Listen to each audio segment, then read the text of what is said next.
Tent ഇല്ല, നല്ല animals ഇല്ല. കാലം മാറിപ്പോയി. നമ്മുടെ ദാരിദ്ര്യം കണ്ടാലും കാശ് തരില്ല. Show must be show, colourful ആയിരിക്കണം. അതിന് പണം വേണം. ഇവിടുത്തെ അവസ്ഥ ഞങ്ങള് പറഞ്ഞല്ലോ. അത് ശരി, പക്ഷെ ഇൻവെസ്റ്റ് ചെയ്തേ പറ്റൂ. അതിന് 100 രൂപ തികച്ചെടുക്കാനില്ല ഡാഡിയുടെ കയ്യില്. വിൽക്കാനാണെങ്കിൽ സിലിഗുരിയില് മമ്മിയുടെ. എന്തിനാ സിലിഗുരി? ഇതുപോലെ 2 ആന എന്തിനാ? 1 പോരെ?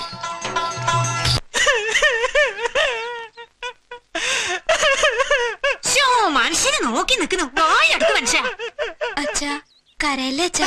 ഞാനെങ്ങനെ താഴത്ത് വെച്ച അറുമ്പരിക്ക് തലയില് വെച്ച പേനരിക്കുന്നു പറഞ്ഞു കൊണ്ടു നടന്ന ഒക്കെ പോയില്ലേ. ഇന്ന് സഹിക്കണ്ട. ശരിയേട്ടാ, നമുക്കിതല്ലാതെ വേറെ വഴിയിലായിട്ടല്ലേ. കമ്പനിക്ക് കാശുണ്ടാവുമ്പോ നമ്മള് ഇതിലും വലിയൊരു ആനയെ വാങ്ങും. നിന്നെ ഗോവന്നേട്ട് അന്വേഷിക്കണം. എനിക്കാരും കാണണ്ട. അവനെ കൊണ്ടുപോകുമ്പോ ശേഖരേട്ടൻ അവിടെ ഉണ്ടാവണ്ടേ? എനിക്ക് വയ്യ എന്റെ ബാബു, വയ്യ.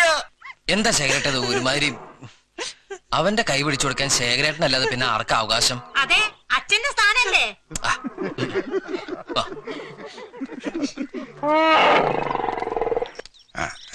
ശര, നിന്റെ വിഷമം എനിക്ക് അറിയാണ്ടല്ല. വേറെ എന്താണ് ഇപ്പൊ ചെയ്യാ? സാരില്ല പോയിട്ടോ, പോയിക്കോട്ടെ. എന്നാ നീ തന്നെ അവനെ പിടിച്ച് അവർക്ക് കൊടുക്ക. ചെല്ലടാ. ഇവന് ഇവറ്റകള് മക്കളെ പോലെയാ. ഇവറ്റകള് വർത്താനം പറയുന്നത് പോലും അവന് കേട്ടറിയാം. ശേഖരേട്ടനെ മറക്കണോ നീ? മറന്നോ? മറക്കണം. നീതാ, ഇവരാണ് നിന്റെ ആളുകള്. കുസൃതി കാട്ടി, വല്ലാതെ കുസൃതി കാട്ടി, പിന്നെ അടിയൊന്നും മേടിക്കരുത് കേട്ടോ. നല്ല കുട്ടിയായിരിക്കും കേട്ടോ.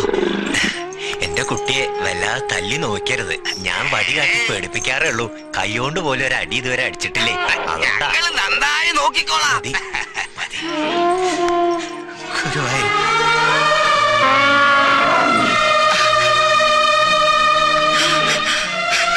മനുഷ്യന്മാരെങ്ങനെയായാലോ ഒന്ന് മാറൂ.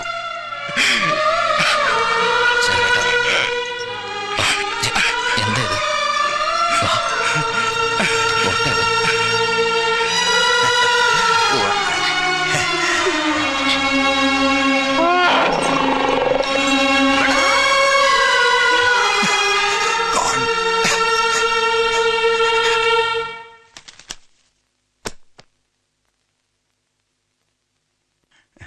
ആ ശേഖരന്റെ കരച്ചിൽ കണ്ടിട്ട് അൺസഹിക്കബിൾ.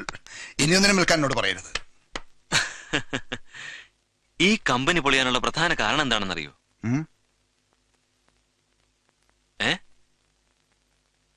ചീപ്പ് സെന്റിമെന്റ്സ്, അനാവശ്യമായിട്ടുള്ള ഈ സെന്റിമെന്റ്സ്. ഒരു ഉപകാരമില്ലാത്ത എത്ര എണ്ണത്തിനെ തീറ്റിപ്പോറ്റുന്നത്. അവരെ പിന്നെ എങ്ങോട്ട് പറഞ്ഞു വിടാനാ അല്ലേ? അതൊന്നും നമ്മൾ അറിയേണ്ട കാര്യമില്ല. അവരൊക്കെ ജീവൻ കൊടുത്തിട്ടാ ഈ കമ്പനി ഉണ്ടായത്. അതൊക്കെ ബാബുവിന് പറയാം. ഒരു കമ്പനി നടത്തിക്കൊണ്ട് പോകുന്ന ആൾക്കാരൊന്നും പറയാൻ പറ്റില്ല. അവർ ജോലി ചെയ്തിട്ടുണ്ട്, അവർക്ക് അതിനുള്ള ശമ്പളവും കൊടുത്തിട്ടുണ്ട്, ഇല്ലേ? ഇവിടെ ഞങ്ങളെല്ലാരും ഒരു കുടുംബം പോലെയാ. കുടുംബ കഥയൊന്നും എനിക്കറിയണ്ട. ഇതൊരു ബിസിനസ് ആണ്. സാബാദ്യം അത് മനസ്സിലാക്കണം. Business is business. അനാഥാലയം നടത്തണമെങ്കിൽ അത് വേറെ നടത്തണം. അനാഥാലയോ? പിന്നെന്താണ് പറയുക? സകല വേസ്റ്റും ചുമക്കുക. അതല്ലേ കമ്പനി ചെയ്യുന്നത്?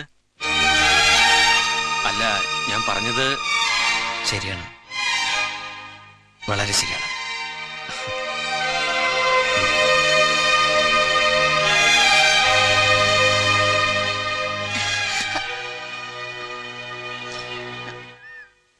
സുശീലടുത്ത് എന്താ നോക്കണേ? ഞാനേ ഇവിടെ ഇങ്ങനെ ഒരു കുറുന്തോട്ടി കയ്യിലുണ്ടല്ലോ. ഇത് കത്തിയടാ. മറ്റേ കയ്യില് ഇതൊരു കായക്കൊലയാ. ആ, ഇതിനെന്നെ കക്കെന്ന് പറയാ. കളവേ, കള്ളി. എന്താ ഇതിനൊക്കെ കളവെന്ന് പറഞ്ഞ കഷ്ടാണ് കേട്ടോടാ. പിന്നെ സുശീലടുത്തിട്ട് അപ്പന്റെ പറമ്പല്ലേ ഇതൊക്കെ? ഈ ക്യാമ്പ് തീരണവരെ ഈ പരിസരത്തുള്ള പറമ്പൊക്കെ എന്റെ അപ്പന്റെ പറമ്പ് തന്നെയാ. എന്താ എന്തിനാ സുശീലടുത്ത് ഇനിയെങ്കിലും നിർത്തിക്കൂടിയ പണി?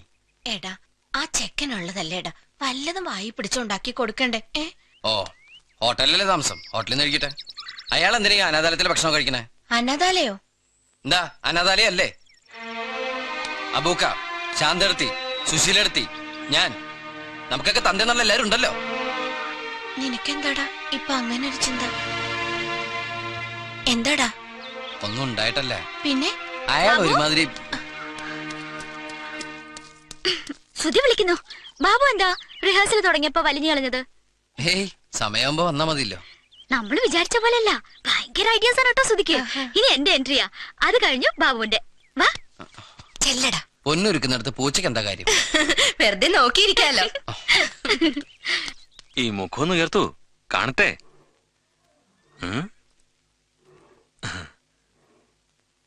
Very good.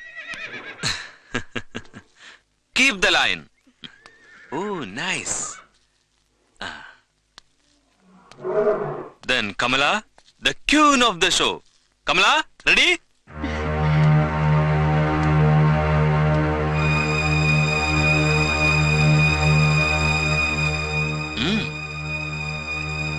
Come on.